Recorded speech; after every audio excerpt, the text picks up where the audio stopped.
For all the best tips and strategies, check out the Ultimate Utility app. Links are available in the description.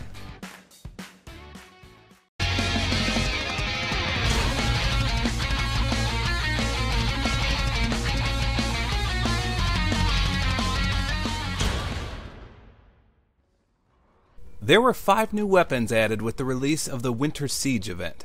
Now unfortunately, after opening about 20 hard-earned winter supply drops, I didn't receive a single one. So I'm a rather impatient guy, and I had over 60,000 armory credits just burning a hole in my pocket. So I decided to buy all the weapons with these credits. I was thoroughly anticipating one of these weapons the most, and that's the GPMG LMG, which is quite the alphabet soup of letters. Now, if you're willing to shell out about 13,000 armory credits like I did, you'll unlock the epic variant called the Hand Warmer. I've seen a few videos on YouTube of just gameplay for this weapon, but no one took the initiative to actually produce quality content and review it. I'll be doing just that by going over its damage profile, its recoil patterns, its drawbacks and benefits, and then my overall thoughts on the weapon as a whole. So if you weren't aware, GPMG actually stands for General Purpose Machine Gun. In real life, this is often regarded as the worst LMG ever made. And after this review, I'm willing to bet you'll agree with this. So first, let's take a look at how it actually looks. The camo for this variant is a snow white color, which actually looks really good. If you're not a fan of that though, you'll be pleased to find out that the other camos actually mesh incredibly well with this. The colors will blend in with the white, making for some incredible appearing works of art. If you have some of the rarer camos, such as gold, diamond, or even chrome, this thing could look amazing.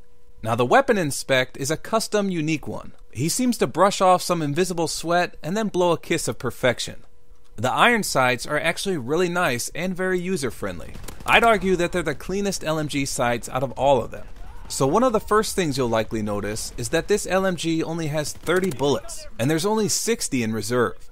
As it stands, all the LMGs in this game are a bit disappointing in terms of magazine size, but this one is tied with the Bren for the lowest amount imaginable. You'd think that there'd be a light at the end of the tunnel when you level it up to get the extended mags attachment. The Bren, for example, goes from 30 bullets all the way up to 100, but unfortunately, you get the shaft here. Extended mags will only raise the ammo count to 45, with 90 in reserve.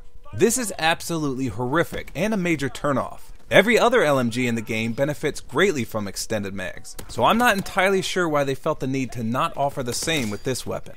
Now you'd think that with such a low magazine that the reload time wouldn't be that bad, right? Again, unfortunately, it's one of the most painful things you'll ever have to endure. Without the hustle basic training skill, it takes a whopping 5.2 seconds to reload, and that's the moment the bullets are added. This is the same time as the MG42. If you wait out the entire animation though, it increases to approximately 7.8 seconds. However, if you're using the armored division, you can cut this time down drastically as it only takes 3.6 seconds when mounted. Now if you do happen to be running the hustle basic training skill, which allows you to reload faster, it takes 3.683 seconds to reload, and that's down from 5.2. When mounted with the armored division, this is even faster at 2.533 seconds, down from 3.6. Next, let's turn our attention to the fire rate of this weapon. Based on the stats in-game, it has the highest fire rate out of every LMG in the game. Of course, we know that's not always reliable, so I hand-tested the fire rate and it looks to be about 740 RPMs. With rapid fire, this increases to around 812. So it does appear to have the highest fire rate out of all the LMGs. For comparison, the Lewis shoots at 517, the MG15 at 722, the Bren at 300, and the MG42 at 652. So with such a high fire rate, how about its recoil? Luckily, this is one area where the weapon really shines. The recoil is solely vertical, which is the easiest type of recoil to control and master. Better yet, the first few bullets seem easier to manage than the rest. In these recoil plots, I simply let the gun fire all 30 of its bullets without any sort of compensation. You should instantly be able to counter the vertical recoil once you play around with this gun a bit. In fact, I had no issues picking people off cross-map with almost no recoil whatsoever. So these are the plots here. The first 3 on the left are with no grip. The second 3 are with the grip attachment. As you can see, despite this attachment being nearly useless on most weapons in this game, it appears to drastically reduce that end vertical kick on this gun. Now the next 3 plots are rapid fire without grip. With this added fire rate, the gun tends to snake left to right while also kicking straight up. And the last 3 are rapid fire with grip.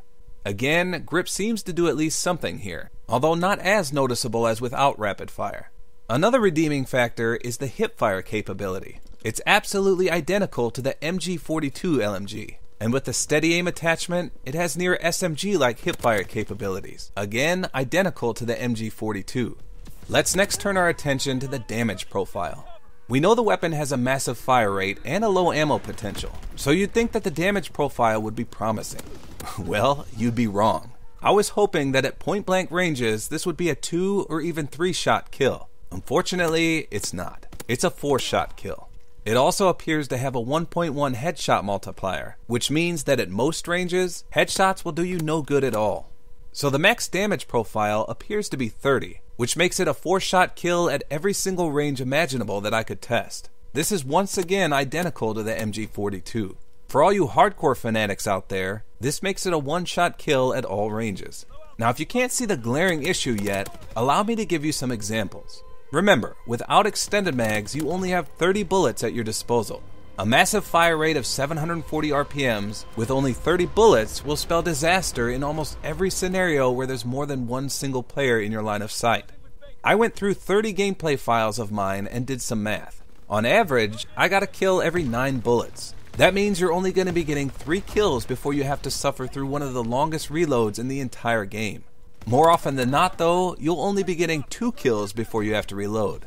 Imagine having to wait over 5 seconds every 2 kills. It's virtually impossible to go on long streaks with this weapon. You'll be constantly running out of ammo or caught with your pants down in the middle of a reload animation. I can't tell you how many times I picked off 2 enemies and then engaged a third, ran out of ammo, and died. There's simply not enough ammo with this LMG. Now the bonus of extended mags to 45 bullets helps drastically, as you can then at least average 5 kills before you have to reload. But even then, it's still entirely too low. Your best bet is to have a secondary weapon ready to go at all times. My personal favorite is the machine pistol, but that weapon also suffers from a fast fire rate, a low damage profile, and little ammo. So I found it most ideal to scavenge a weapon from a downed enemy as my secondary. If you want to use the rifleman basic training skill, you can then equip 2 primaries and swap weapons faster, but I'd highly recommend the hustle skill to help cut down on those reload times. This is one of the weapons that would greatly benefit if a suppressor could be used outside the airborne division. With that unlimited 4-shot kill range, this weapon would excel with a suppressor. And that, as they say, is that. This weapon offers a few benefits and a lot of drawbacks. Its recoil is absolutely incredible for such a massive fire rate. Couple in the fact that the iron sights are also ideal, it makes mid to long range engagements incredibly easy. The hipfire is also superior for an LMG, which can help you out in a pinch. The biggest drawback, however, is its lack of ammunition. An LMG that offers 30 bullets is nothing short of wank on the cob. Worse yet, extended mags doesn't even bring it up to 50 bullets.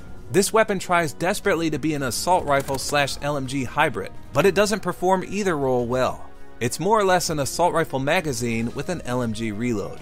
Now the unlimited 4-shot kill potential is nice at mid to long ranges, but with all the other drawbacks revolving around its lack of ammo, I feel it needs at least a 2 or 3-shot kill potential at incredibly close ranges. If that's not doable, the ammo needs buffed something fierce. There's no reason why every other LMG in this game gets 75 or greater ammo with extended mags, whereas this one only gets 45. Basically, the GPMG is almost statistically the same as the MG42 LMG. It has the same hipfire, the same reload speed, and the same damage profile. The GPMG only excels at faster fire rate, and even then, it's not by much. The MG42, on the other hand, starts with 50 bullets and goes all the way up to 100 with extended mags. So there's almost no incentive to use the GPMG over that weapon, or any other LMG in this game for that matter. As much as I love the recoil and the iron sights on this weapon, it's not going to be warming anyone's hands due to its ineffectiveness on the battlefield.